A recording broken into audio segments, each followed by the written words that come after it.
What's going on, my beautiful people? We are back, season 2, episode 1. Welcome. I'm your boy, Danny Royce. We are here inside the Black Actor Studio. My guest today is an amazing individual with an incredible story that we all can learn from. And you'll see him coming soon on Tyler Perry's Sistas. So stay tuned. You don't want to miss it. You're tuned into Black Hollywood Live, the world's first digital broadcast network devoted entirely to urban entertainment and pop culture. Tune in right now.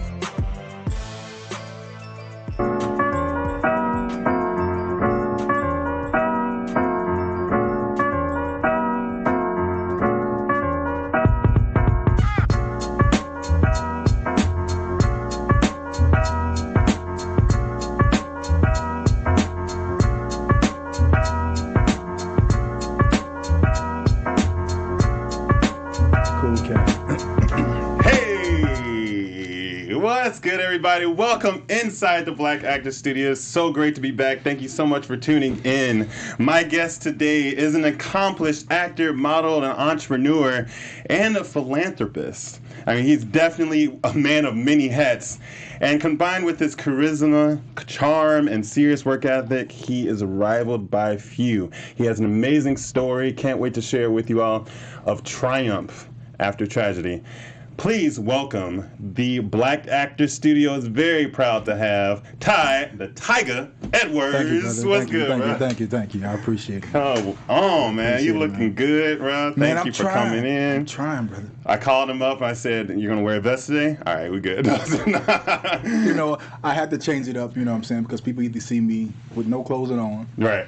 Or, you know, in some athletic. I said, you know what, look, man, I can diversify this thing. There we go. Got that perform today. Nice. Well, I want to start off with saying congratulations on Sistas.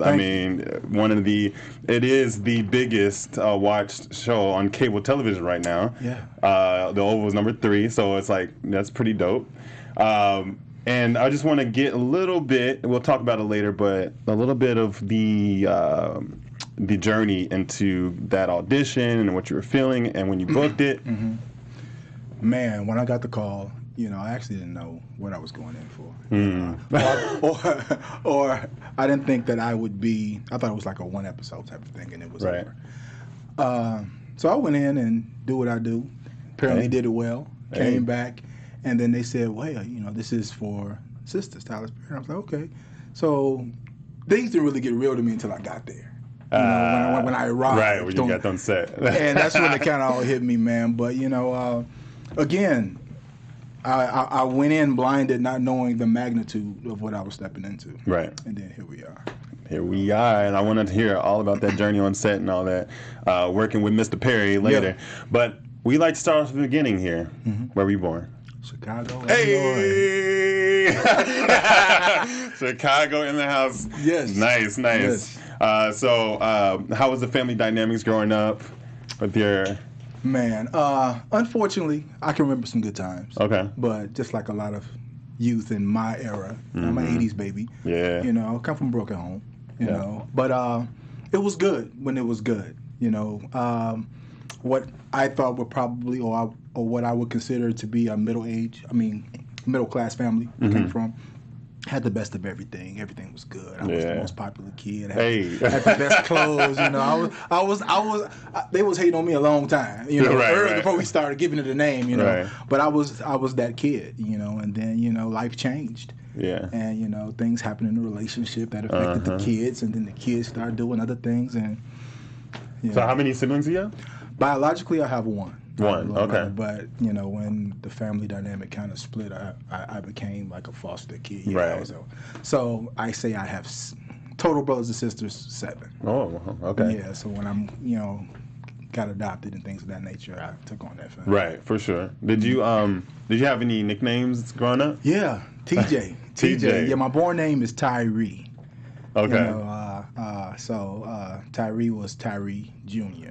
Gotcha. So my dad, he TJ, got it. So that's what TJ. And then when I was very, very small, if I left a pretty decent package in my underwear or my diapers, It was Funky Junk. Funky Junk, wow. Yeah. And I used to answer the Funky Junk For real? well up until my... No, I'm not going to say that. He's still answering the phone. Hit you up in your DM. Hey, Funky Junk. No, please don't. You get blocked. Right. Don't know me like that. Like, block. Right. So I want to know where Tyga come from. I mean, I get, Ty. Right. Tyga. Right. Man, you know what? It's funny that you asked me that because the whole name thing was like an evolution for me. And just like, one person died and then I had to recreate myself and I became this and then something happened there and that died and then I reemerged as this. Right. But Tyree is where I started, you know what I'm saying? And, whatever journey I had up until the point where I was afflicted with some type of trauma, and I can tell you when that trauma happened, it was after my first divorce, my divorce. And it just took me through so many things. I was like, you know what, Tyree was nice. Tyree was, he was just right. Yeah. And I was at that particular time I was just so big on pleasing everybody else, where it came back and hit me harder. But anyway, make a long story short, Ty came different, because at the time it was Tyrese. It was Tyson, so they was like, how could I stand out? So it was like Ty, he's light skinned and he got these funny little eyes, so T-I instead of just T-Y. Okay. And then Tyga came pretty much after I went through my jail stint. Yeah, and Tyga. I was like, man, I that was a beastie situation. Right. I had to become something bigger than even who Ty was. So Tyga's like my alter ego is like, you know what? It's just no holds barred. Right. I'm just, whatever you got coming from me, I'll meet you halfway. Hey. Yeah. So, it's like a rebirth, so to speak. Yeah. That tattoo on my back is a phoenix. So it's representative to every time. All those, I got those markers in my life where I was like, yep, I had to rebuild and create. Yep, this is where I did that. Yep. That tattoo was the final stage. Right. Up until who I am right now. Got you. Okay. Yeah. Were you into like a lot of sports when you were really younger, and then when did you actually I kind of like this performing thing? I was always in sports. Back in Chicago, everybody go to school to play basketball. Yeah. Basketball prospect, football prospect. So I went to different schools to do that. So I was always in the limelight. Talent shows. Everybody in Chicago can dance. House-o-matics. Right. We was just doing. I was in everything. Anything that was pretty much public related. Right. I did it.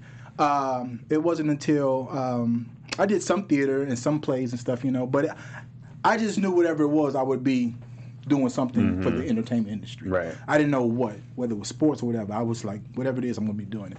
But it didn't come later until I started modeling, and they was like, yo, I got called on set, and it was like, I showed up just to be an extra, a featured extra, and it just snowballed. Can you say this? And then they start calling me back for reoccurrence. So that's why I said, man, I could really do this. You know what I'm saying? And it's just one of the things you just have to kind of fine tune to keep doing. But I was like, man, maybe I could take this to the next level. But I never thought I'd really do it. Right. Yeah. Okay. You mentioned that you were modeling. Do you still do a lot more modeling or not much? Not much. No.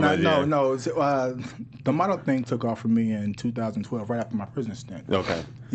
People knew that I was acting, but they was like, model? Right. We ain't never seen you do anything. Right. So initially started as a prank. He was like, well, you know what? We said, let's go ahead and just do a Valentine's spread. We're going to call it The Takeover and see what happens with it. So, unbeknownst to me, I guess when I came out of, prison, my mindset was like, because I was gone for a minute. Yeah. I went from all the social media stuff and all this activity until I just flatlined. Right. And then I was like, how can I reinvent myself? So I came back, I was like, okay, cool. Do the photo shoot. So we just did it. I just think none of it. Right. Next thing I know, man, I didn't take not one bad photo that day.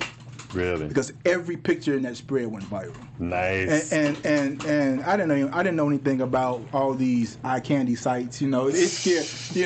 There's a lot now. Damn, he fine. I was like, oh man. So I'm sitting back and I'm getting phone calls and I'm getting messages like, yo, man, you killing the people who were actually celebrities at the time. You know? Right. I mean, the Shamar Moore's, Tyrese, and I'm like, LL Cool J, because those were the pictures that was going up around the time Ions was. And it just took off from there. And this was before like the big social media thing, right? Yeah, well, it was like right when it kicked off. Yeah. I mean, I'm thinking, I wasn't even thinking that far. I'm just gonna take some pictures and then let's just see what happens. Let's see what happens. Right. And after that, it was like I hadn't done a shoot like that since because I wasn't prepared. I wasn't prepared. I wasn't prepared at all. See, the modeling. I mean, a lot of people start in modeling and then transition to acting. Right.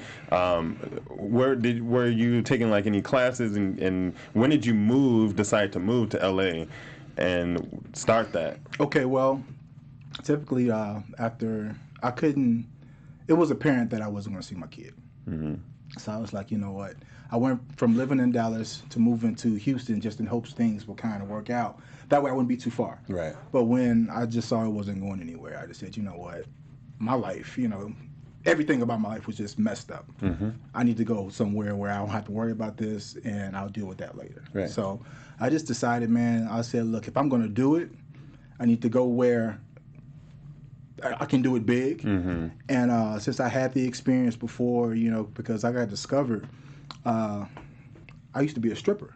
Mm. I mean, that whole journey, just finding myself. Yeah, you know what I'm saying? Exactly. I went from a basketball body to and it just kind of snowplowed. So somebody saw me and was like, yo, you want to do that with your clothes on? I'm like, whatever. You know what I mean? And it came true. Uh-huh. So Sean John, Carl Kanai, Banana Republic, Kenneth Cole, Vibe Magazine back in the day. That's when I was popular. Okay. And I was like, wow. Okay. So, yeah. And then you made that transition here to LA. Yeah. During that all. Well, the transition was like, look, if I'm going to go and I can't see my kid, I just need to go. So I just packed all my stuff up and I just came down here in 2018. Okay. Yeah, 2018 I came down, and 2 weeks later I was at Cat's studio auditioning with the same people I was watching on TV 2 weeks prior. Right. And I was like, crazy. This is really happening. Yeah. Right? And went in and held my own. It's crazy how LA would do that to you. Went in and held my own. Yeah. Anything can happen, literally. Yeah, I mean, really, I was like, because typically I was like,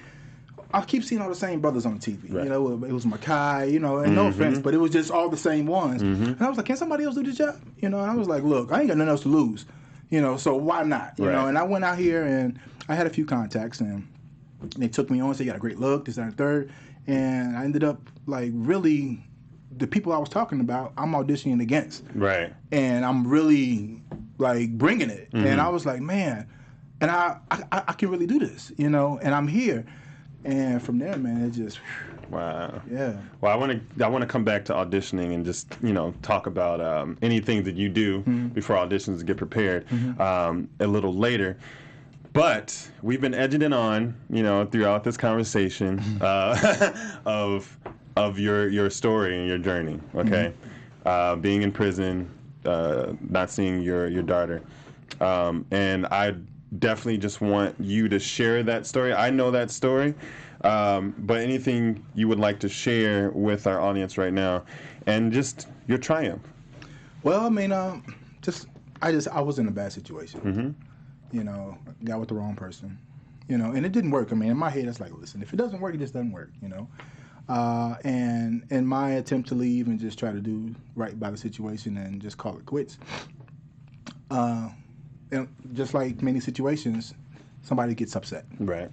False accusation. So that false accusation in my particular case was that I inappropriately touched my own daughter. So the accusation, even before the incarceration, is what prompted me to divorce it anyway. Because I was in a situation where the mother and the daughter couldn't stand up to the mother. Yeah.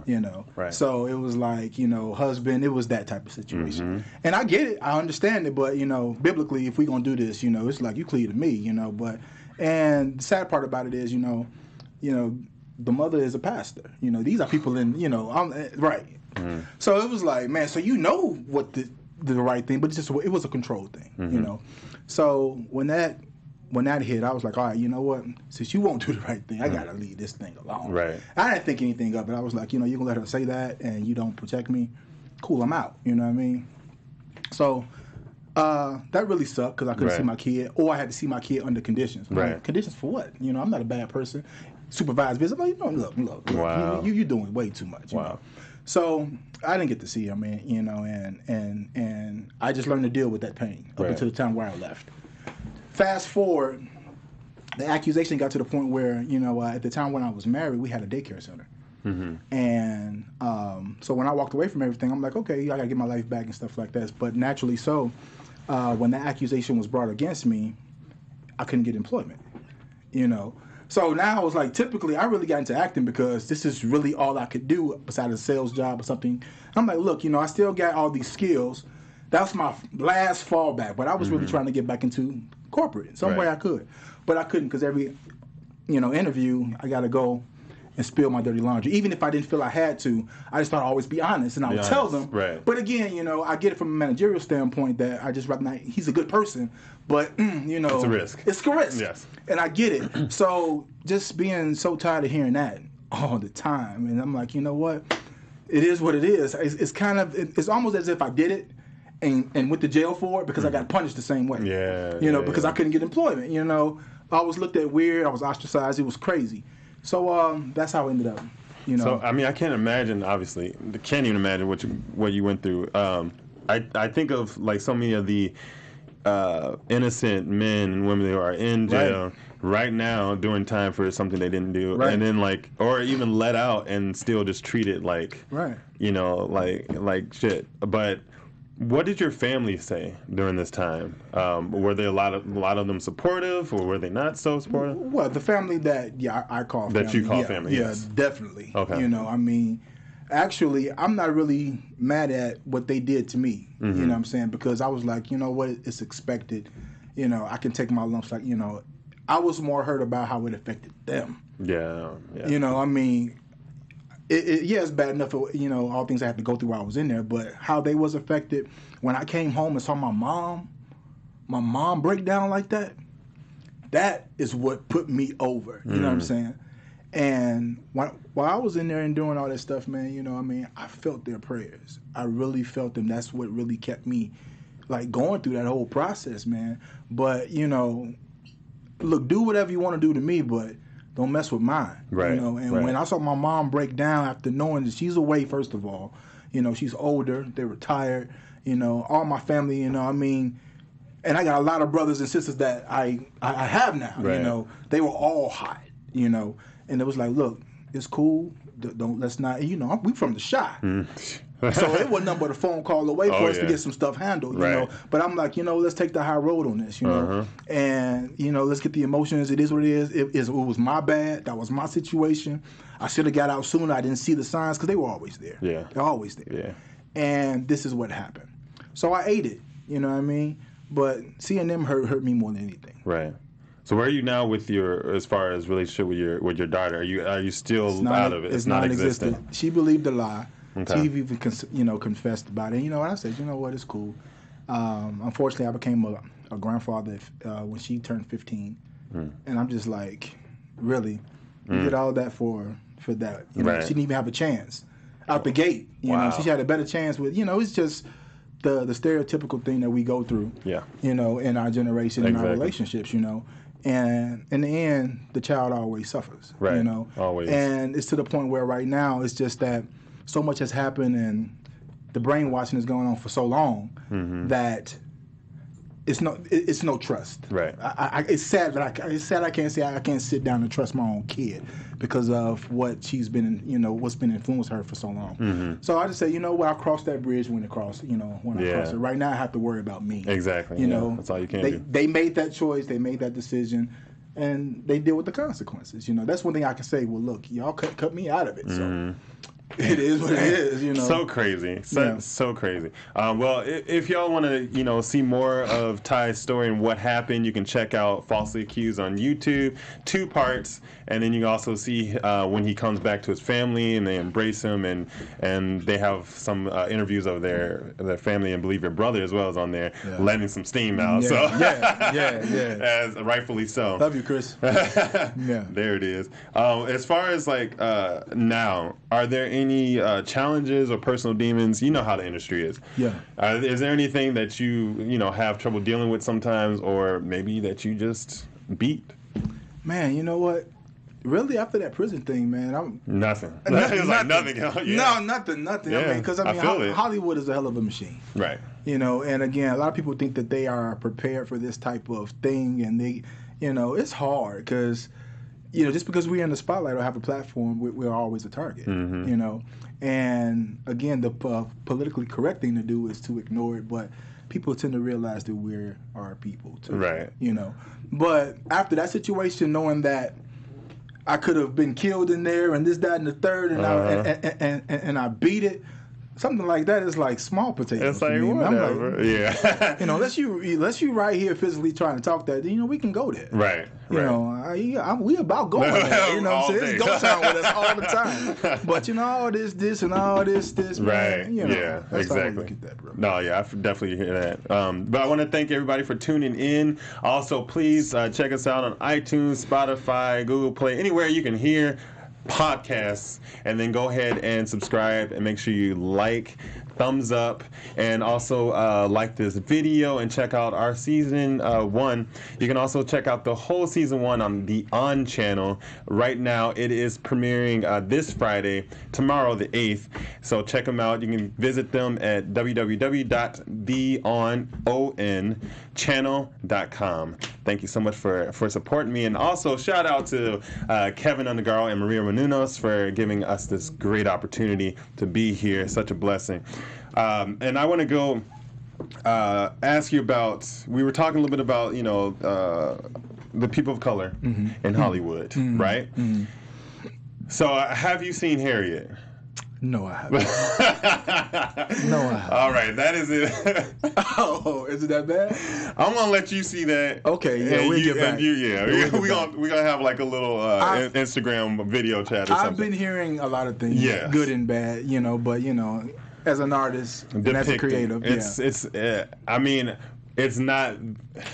it's not like it's a fake character. It's a fictional character. Right. It's a hero. She's a hero, right. She's a hero. Right. And so it's like the depiction of her twisted in any way, shape, or form to make certain people look bad should not be tolerated. In my opinion, we'll leave it there. Yeah. But yeah, you go check it out and let me know what you think. I will. But as a whole, Hollywood, how do you think we're moving forward in this aspect? As far as our progression? Yes. Well, I mean, come on now. We got Tyler Perry. We got Tyler. Right? Tyler came in and took that stand for us, you know. So, I mean, it would be safe to assume that you would see more of us. Yes, we're progressing. Doing a lot more. I hear it. And being acknowledged for what we're able to bring to the table. For sure. Just to even look online and be like, yo, Bad Boys 3 and all these Eddie Murphy, they all shooting at the same. I was like, crazy. Yo, that studio that is going to be that was epic. That was epic. Epic picture. So if we can get that picture and place it on the on the screen, that'd be awesome. Yeah. Martin Lawrence and Eddie Murphy. Don't get no better than that. And then Tracy Morgan even showed up. Like I was like, what? Incredible. But speaking of Tyler Perry. The new sound stages are open. Yeah. You filmed Sistas. Yeah. So Olonzo is your character name. Tell us a little bit about Olonzo. What can you expect from him? Olonzo. Olonzo Crawford is his full name. We have a lot of similarities. Yeah. Ex-basketball player. I mean, ex-athlete, football player. Right. Affluent businessman. Club owner. Ladies man, right? Whatever. But very interesting character. All I'm gonna say is that he's just he's human. Mm-hmm. He got some regular human traits and things, and good, bad, indifferent. Okay. He's a human. And so how was it on set? How was it working on set? Okay. Man, I swear, just the whole process felt like I was on an episode of Punk'd. Because it was like, I've been doing this a long time. I've been in the industry 23 years, and I've been in this market 13, actually shooting and making movies and stuff, man. I've never been on a set like that. You know what I'm saying? You would think that was like somebody, at some point, somebody's going to be like, surprise! And I'm like, no, this is really, really hard. But no, working on that set, the guy was shooting over 100-something pages a day. Yes, I hear it's just like, bam, bam. 3 cameras set up, all the traditional stuff that you would do as far as blocking, rehearsals. No, it was none of that. It was like, look, we sent you the script weeks ahead. Come down here and be ready to go. And when I got there, again, I still didn't know what I was up against until I actually got there. And then Mark, my man Mark Swin, he called me up and said, yo, what you did in the audition, I need you to do that right here. Not to mention that the same scene in the audition wasn't what I was. It's just crazy. Anyway, I was like, all right. He was like, all the things that you used to, man. We're a different beast over here. You know? Just go ahead and bring it. And I'm like, okay, cool. But everything was shot in one take, 1 or 2 takes. We were moving. And then the thing about it is, during the day you get rewrites. So I'll be on set getting a rewrite, and I'm like, rewriting? Tyler right there. You know what I'm saying? I mean, the guy, he does, like there's no writer's room. He's sitting up there like, we're going to change that out. And I'm sitting up there, I'm like, it was just so much to keep up with. But that just showed me how prepared I was. Right. My journey, my training, just my work ethic up until that point prepared me because, that was the intersection that we all talk about. Opportunity and preparation, you know what I'm saying? And man, and bam, that's what it is. But Tyler ain't nothing to mess with, man. No, yeah, I mean, obviously, as we see, man. Yeah, he ain't playing. he ain't playing at all. Wow. So you have you've done you have fitness training, right? You have fitness. Yeah. Well, to keep the lights on prior to all this glow up, right. I've been owning my company, Body Couture Personal Fitness. Body Couture, yeah. Since like 2007. Nice. Yeah. And so, what prompted to do that? I mean, you obviously are an athlete. Right. You care about your physical well-being, right. health, and all that. Well, again, like I said, it was pretty much a hustle move. Gotcha. Because again, that situation happened. I couldn't get a job. Right. So when I moved to Houston, it was like I was, driving forklifts. I was just doing whatever, odd jobs and stuff. And it was like, okay, you still got this body. And at the time, I was dating a personal trainer. Okay. So, I was making her food because she used to compete. And I was like, man, personal training, culinary, because I'm a son of a chef. Right. And I was like, and I could put it together, even before all this food prep and all this other stuff came into play. And then we all know that 80% of what the diet end is how you eat. Yeah. But people don't know how to cook. Exactly. Or to make it taste good. You know. So I'm like, I got a culinary background on lock. I could do that, and then I could kick your ass. Body change just like that. And there it is, you know what I'm saying? So Body Couture Personal Fitness. Yeah. Body Couture Personal Fitness, yes. Check him out. And then, you also mentioned, which I found out like not too long ago, culinary background. Yeah, I'm like, how many more things do we have in common? Brother. So, will you try to pursue that? Do you have any future plans with that? Man.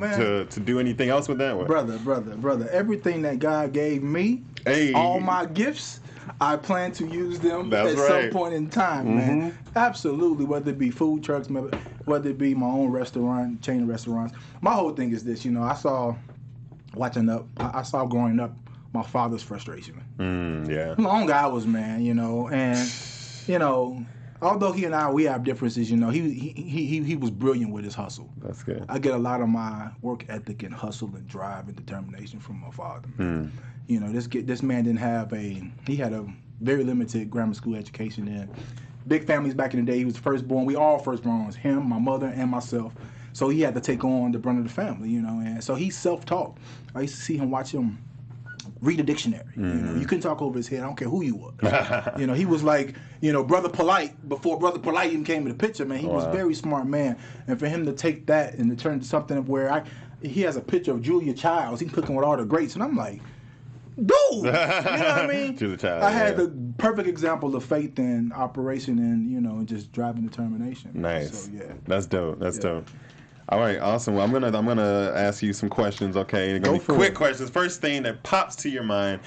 Ladies and gentlemen, this is your first time watching the show. This is the segment where I do fast round questions, okay? First thing pops to your mind. What's your favorite sound?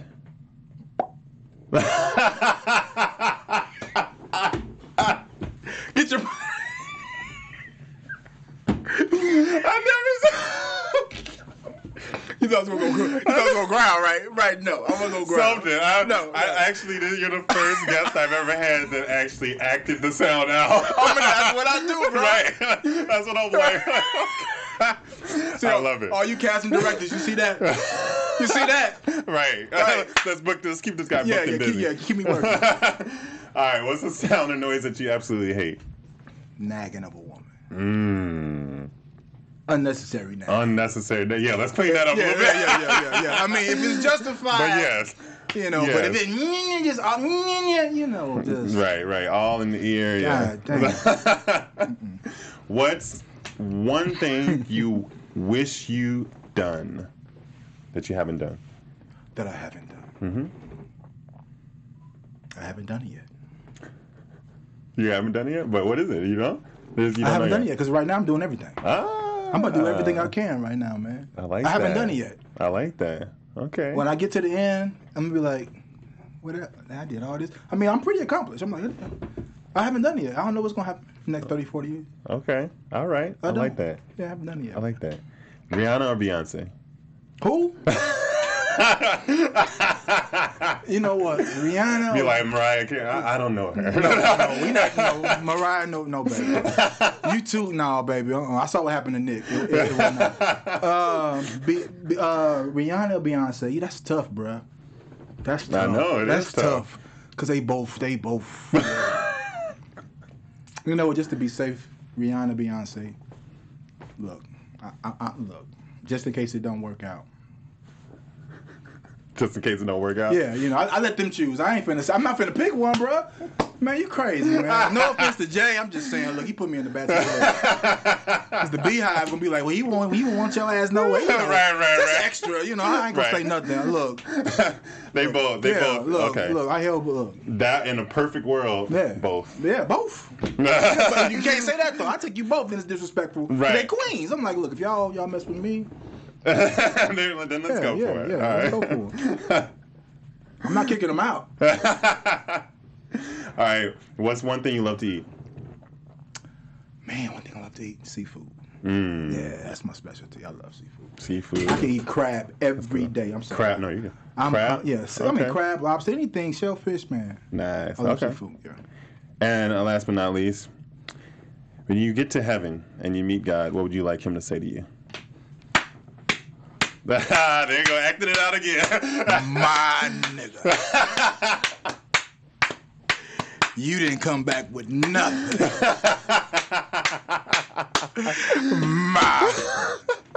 Nice. Yeah, for real. Nice. I like that. I'm not bringing no talents back like, yo, man, I saved them. No, man. I'm doing like, look, everything. man, this situation that happened to me while I was here, I had to use everything, man. Yeah. Everything that you gave me. Right. You know? And we both know that a gift is pretty much something that you can do with no effort. Yes. You know, I mean, if people really focus on their gifts, it'd be so many people doing some amazing things, you know, but we forced ourselves to do other things, you know what I'm saying? That's true. But, you know, I played basketball well. It just didn't work, and I got shot, you know? I mean, a lot of things that happened to me that deterred me from where I am right now. But I tried everything, and this was the thing that happened to pop. Flourish. Yeah. Nice. Yeah. Love that. Okay. So here's a nice little fun segment, okay? Okay. So it's called Finish the Quote. I'm going to read you 5 quotes All right. from famous black films. Okay. All right? I think you'll do well. I mean, does it matter if I get the quote right? Or Well, I mean, you should. Hopefully, you get it right. All right. The goal is to get all 5. Okay. All right. See, you didn't tell me about this. I put you get me on camera and embarrass me. I'm from Chicago. You know I don't play that. All right, let's go. All right, you ready? Yeah. You show. He's ugly. Hey. All right. Next one. Sit your $5 ass down before I make change. Hey, there you go. Casting the records, y'all see this. 2 for 2. 2 for 2. All right. All right. Make that money, girl. Don't let it make you. Drew, hey, the Players Club. And just for the viewers that are watching, last film was New Jack City. Before that was The Color Purple. Okay. All right. The secret is you got to. Oh, no. Was that your final answer? The secret is, oh man, see, what now? Yeah, you got me. Okay, I'll give you a hint. Okay. Okay. I'll give you a hint. Eddie Murphy. Okay. I see. I'm on the right track. You're on the right track. The secret is, I'm gonna kick you myself. Got to. Oh, I know it. He was delivering the line to the late Witherspoon, John Witherspoon. Yeah. Come on, you got it. The secret. Come on, man. All right. The secret is you got to coordinate. Oh. Oh man, I'm from sorry, Boomerang. John. Yeah, I'm sorry, John. I'm sorry. See, okay, you know what? That was all me. No, hey, you good. Last but not least, okay? Mm-hmm. You ready? I think so. King Kong ain't got nothing on me. Throw my shit, bro. Throw it out. There you go. 4 out of 5. That's not bad at all. That ain't bad at all. 4 out of 5. Give them that much, I'll say. All right, so we do have a couple questions that came in from online, Instagram, the viewers. Okay, I filtered through these questions, so they're not crazy. Okay, crazy questions. Okay, but there was a really good question actually. They asked about what motivates you to keep going. It was actually a 2-part question. Okay. And then the second part was, what advice would you give to someone who hasn't been through something like you've been through to keep going? What motivates me to keep going is, considering all that I've gone through, is failure. I didn't go through all that shit not to make it. Right. And what's the point? What's the point? Exactly. You know what I mean? I don't know how long I'm going to be here. So it's like the first 40 years of my life was like, So the next 40, I'm like, I got to have something to show for all that. And really, the second part is, life is about experiences. It's about how things are going to happen to you. You can't prevent nothing. I mean, life is going to hit you. I say it on my Facebook. I get real deep on my timeline sometimes, but I say, life don't give a damn about how you feel. Ain't that the truth? You can break up with your girlfriend today. You find out tomorrow that your mom and dad about broke up. You see, your dog got hit by a car. Something can happen every day. How are you going to recover from that? Everybody only have so much mental and emotional bandwidth to work with. Right. So what I do, all them times I got hit and knocked down, man, I give myself a period of time to mourn, grieve, and get it out my system. Because I don't know what the hell is about to happen next. And just developing that mentality, man, it just prepared me, because it's like exercise. It's like, okay, so you just get tougher and tougher and tougher. Yes, exactly. And you're going to find out things in life, it's degrees and stuff. This prepared me for this, and this prepared me for this. It's just this ongoing cycle to where you're going to constantly be tested. Right. And at the end of the day, man, you got to figure out, look, if this shit going to happen, one thing is for certain, you going to die. Yeah. Exactly. We all got to leave it. Right. So if all this is going to happen to me, if I'm going to go through all this stuff with relationships, family, life, career, and all this other shit, man, I got to make something count, bruh. I got to make something count. I agree. And then as you get older, our mentality or perceptions change. Because, when you're young, it's quick to adopt that victim mentality. Yeah. And it's fine in the beginning when you're young, because, again, that's how you feel. Right. But once you make the decision to say, this either happened to me or happened for me. If it happened for you, it's to propel you to the next thing. Right. That's what I've always said, man. That shit happened for me. That happened to me. Right. Because now that happened, it prepared me for this or opened this door. Because, man, it was supposed to happen, and you hate it while you in it. The process sucks, But know that, once you get through the process, without complaint, try not to complain so much. Yeah. Because if the theory is true about God ain't gonna never put too much on you that he can bear, he already know what you're made of. Mm-hmm. Coming out of that shit, that jail situation, I went in as a pedophile, man. Everybody thought I was a pedophile. Crazy. I got tried every day the whole time I was there, bro. Man. They beat me, they kicked me, they maced me down, they pissed on me, they did all type of stuff they do to pedophiles. And look, I get it. Because if it happened to me and mine, I'm going to jail, bro. Yeah. But to know that you wasn't in there because somebody accused you of doing something like that, and you had to endure that, you didn't think when I came out I was angry? Because that was supposed to end me. Yeah. And what pissed me off about that situation, outside of it bothering my family, was had they been successful in their effort, my own daughter would have been responsible for killing her father because of a lie that you put in her head. Right. So I'm like, yo, I take these scars and all the stuff that I got strapped to me. I'm like, you know what? I'm going to show y'all. And right after that situation, I got out. I did the photo shoot.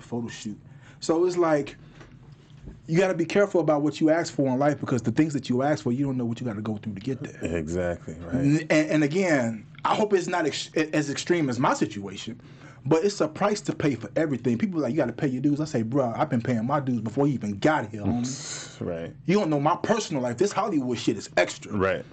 But I've been paid my dues. So wherever I am right now, my career opposed to you, because you've been doing all these other things, I deserve my spot. You feel me? Amen. And before you reign, you gotta suffer, man. A lot of people just want that good. They want the end result. They want the microwave thing, but they ain't willing to put in the work. They don't want to cry. They don't want to lose. They don't want to sacrifice.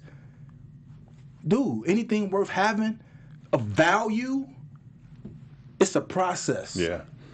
Diamonds are made by pressure. Yep. People don't want that pressure. Everybody who's successful right now, the Oprahs, the Will Smiths, we all got a story, bro. And it was because of a mindset that we chose to have. The mindset was like, look, no matter what, I'm going to make this happen for me. Yep. I got to. The Rock, $7 pocket story. Me, all this shit. Look, if he the number one man right now with a $7 pocket story, I can imagine what I'm about to become. Yeah. Hey, man. Come on. Your last 7 got you the number one spot, bro? Right. Man. Yeah. I ain't mad at you. I'll wait my turn. Right.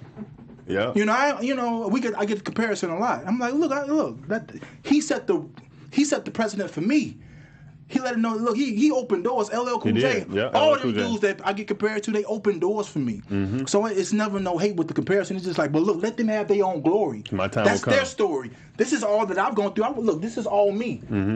That was his story. That's his legacy. This is my story. I'm making my legacy right now. Don't take that from me. That's right. That's right. So that's how I go at it, man. That's how I go at it. And then, I work better under pressure. People, y'all need to learn to leave me alone. People would think, I'm not the person who you can antagonize and I back down. Yeah, of course. Get better. Yeah. I'm like, yeah. That's type shit defeat me. That's right. Give us the growl. Come on. I know you wonder. Hey. Tiger. Well, thank you so much. That wraps up our interview today. Yeah. Man, incredible. Thank you for coming in. Hey, man. Pleasure and blessed to hear your story, to see where you've been, where you're going. Yeah. That mindset. It's all about the mindset, man. I mean, you could have done so many other things when you got out, but you chose to move forward. Right, man. And so let that be a testament to anyone who's listening that, it's never over until you say it's over. That's true. That's true. What I mean? And your mindset, man, pretty much determines where you are. We don't get what we want in life. We get what you deserve. Right. Right. People, you got to work for it, man. You got to work for it, And God ain't going to bless you with something that you can't maintain. Exactly, yeah. So people, they're asking for all these big old things, and again, they don't have the capacity to maintain and grow what they already got. So, I mean, that's just how it is, bro. Right. Yeah. No, I get that. But thank you so much for coming in, man. It's been a pleasure talking to you. Absolutely. Go ahead and tell everyone where they can find you on the social media, all that good stuff. On Facebook, it's just Ty, Thai, the Tiger, Thaiga. Just put that in the search, and that should come up. And on my Instagram, it's official Ty Edwards, and same as and it's just Ty Edwards on Twitter. Nice, yes, and then you're coming out with your new and updated and website. It's gonna be banging. Got a website. Hey. The episode where I come in and and show you how charismatic I am. Stay tuned. But look, y'all gonna be seeing more of me. Trust me. Yes, for sure. Trust and believe, and be sure to check them out on Sistas, coming in Tyler Perry Sistas. And folks, you can find me everywhere at I am Danny Royce. Also, be sure to check us out on the On channel, premiering season 1's episodes on this Friday, November 8th.